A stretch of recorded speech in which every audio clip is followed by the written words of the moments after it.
Hi, my name is Avery Campbell, and this is my big board presentation. So, to begin, let's start talking a little bit about myself. My name is Avery Campbell. I'm a senior here at Seaholm High School. I've been in the Flex program for 4 years, and I am a young lady. I'm a feminist. And let's get some misconceptions about feminism out of the way. I don't burn bras. I don't hate men. I don't want all babies to be aborted. I don't hate God. I don't hate religion. Um, I don't want to kill all men. Feminism is not about any one sex dominating the other. It's just about promoting a better life for women in a world that has treated them unequally for a very long time. So, young ladies in the room, you should be feminists because you're promoting a better world for yourself, for your friends, for your sisters, for your mother, and all the future women to come. Young boys in the room and everyone else, have you ever met a woman? Yes? Great. Awesome. How many of you care about women? All of you. Yes, great, awesome. This is why you need to be a feminist, because everything you do isn't always about benefiting strictly you. It's often about benefiting everyone else. So by knowing one, by caring about a woman, you should want to promote a better life for them. So the first topic we're going to talk about is education. And education is so important, because, and it always has been, because there was a world when women were not allowed to get educated and not allowed to get the best education as same as men. So now, years have passed, progress has been made, and lots of girls get their education now. Thousands, hundreds of thousands of girls are going to college every year, and that's great. We still need to keep pushing. Just because something is good or great does not mean that it's the best that it can be. Opening up opportunities for young girls in STEM programs, which are mostly dominated by men, science, math, engineering. I had the pleasure of talking to someone from the AAUW, the American Association for University Women, and they spoke of how getting into STEM classes was often a struggle for women because it was often they didn't think they were good enough, they didn't think they were smart enough, or they just didn't want to put them in that environment that was so heavily male dominated.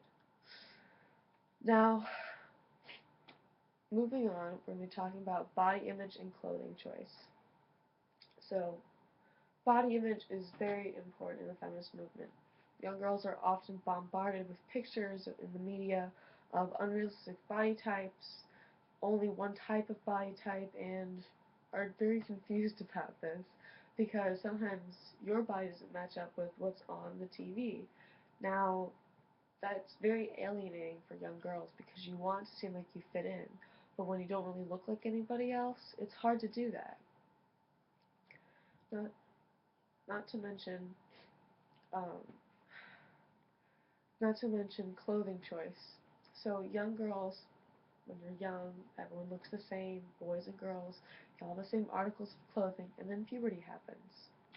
And your bodies start changing, and for me, I hit puberty very young. I had a favorite t-shirt, and I loved wearing this t-shirt, and it was the best t-shirt I had, and I was the same person, and the t-shirt was the same, but when my body changed, I couldn't wear that anymore because it was inappropriate now. And I didn't really understand why it was inappropriate. I didn't understand why it was all of a sudden weird for me to wear a tank top or to have shorts or to show my stomach. It just didn't add up for me. And then I realized, well, I didn't really realize, but I learned to realize it was because I was now a sexual object. Even though I was only 10 years old when I started wearing a bra, I was still a sexual object. That was still part of me because society saw me that way. And it's no one's fault for wanting to try and cover me up. That's not the problem. It's the logic behind it. That we need to cover young girls up because in our society, it's just okay for older men to look at these young girls. And when you have in school districts, people are often telling girls to cover up their shoulders, or to uncover their shorts, their stomachs. And they say it's because it's distracting the other students and that it's inappropriate. Well, what is inappropriate about my body? There's nothing wrong with it. I don't have any diseases. This is just the way that I look. And yet somehow that is inappropriate to you. What is that telling young girls? It's telling them that their bodies are wrong and they need to be covered up and that it's shameful to have a body. Now, this is just ridiculous and it's leading to extremely low self-esteem for young girls because they don't know how to be confident in themselves. Our final part in this first section is going to be talking about mothering. Now, being a mother is a choice. It's such a hard decision to make, and a lot of women, they don't want to be mothers. Now, at 18 right now, being a mother is awesome. It sounds great. But no one's really pushing for me to have a baby. I mean, why would they? But let's say I was 35 and my situation was different. I could be married even and choose not to have a child. And I guarantee you at that age, someone will say something like, well, don't you feel like you're missing something? Don't you get that instinct? And, well, this is just not a large problem, but a small and continuing problem. Now, we can test this right now, but I don't think that I can just decide I'm going to have a baby. Alright, ready? Baby, baby, baby, baby, baby, baby. Oh, look, I'm not pregnant. That's so crazy. So there's actually two people that are required to have a baby, a whole other set of chromosomes, and yet only one of them is getting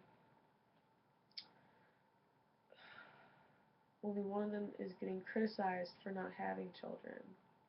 Now, once again, this is just the mentality that my choice as Avery is overruled by the fact that I'm a woman. Not all girls should be expected to have children in their lives. It should just be a choice for all people. Now, after you choose to become a mother, you face the issue whether to be a working mother. Now, working moms face a very specific type of discrimination because they're splitting their job, their traditional role of being a mother, and the non-traditional role of working. So, working moms often face criticisms such as, how do you spread yourself so thin? How do you manage your time? Being a mom and working, that's so difficult. And while these aren't aggressive, comments, they are very backhanded. So, how come men who are often always fathers, and they work, um, they're not criticized for how hard it is to be a father and to work? This is because when women work, they're often the ones required to take care of the kids when they're sick. So that's vacation days gone, sick days gone, all to do the task of parenting. When the dad does not take any days off.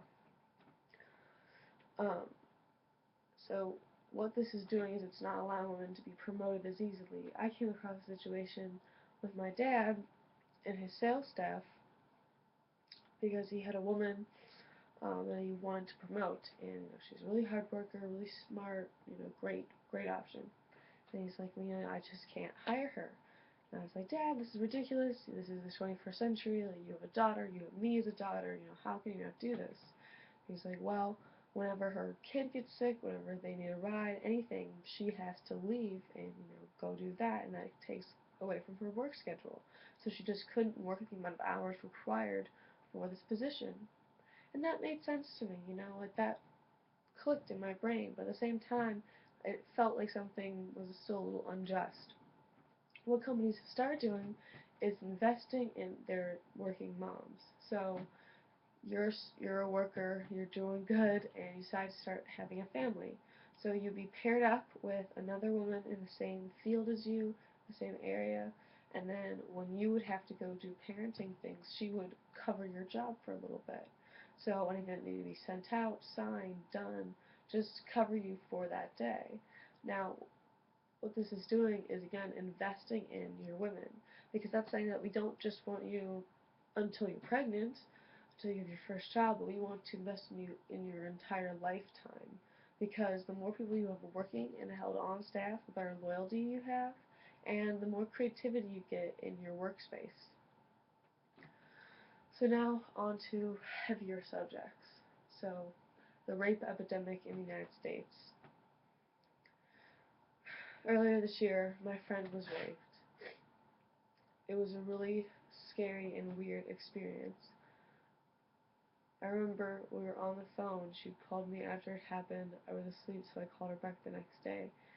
And she had just told me, or I had guessed, until it seemed, um, until I knew what had happened.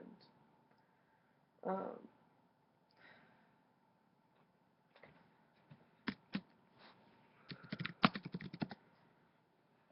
until I knew what had happened.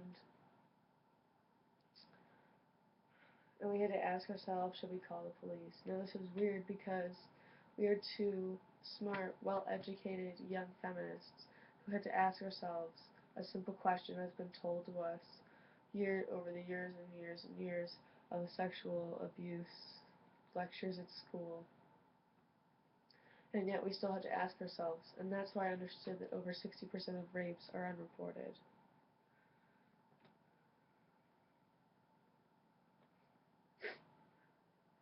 Um,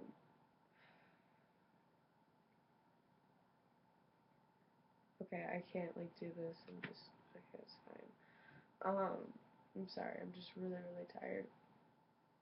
60% of rapes are unreported, and I understood why now. So we called the police, she went to the hospital, she got a rape kit, and the police took down her statement. Now she had to make another tough decision, whether or not to press charges. This is especially hard because she knew her rapist. It was someone that she knows since she was a childhood friend, and it helped her through her parents' divorce. She now held his life in her hands because as she was thinking that she would press charges, he would be convicted, and he'd spend time in prison, and that would be on his record for the rest of his life. That's a hard decision to make for someone that you loved like a brother and actually cared about, even though they did a terrible thing to you.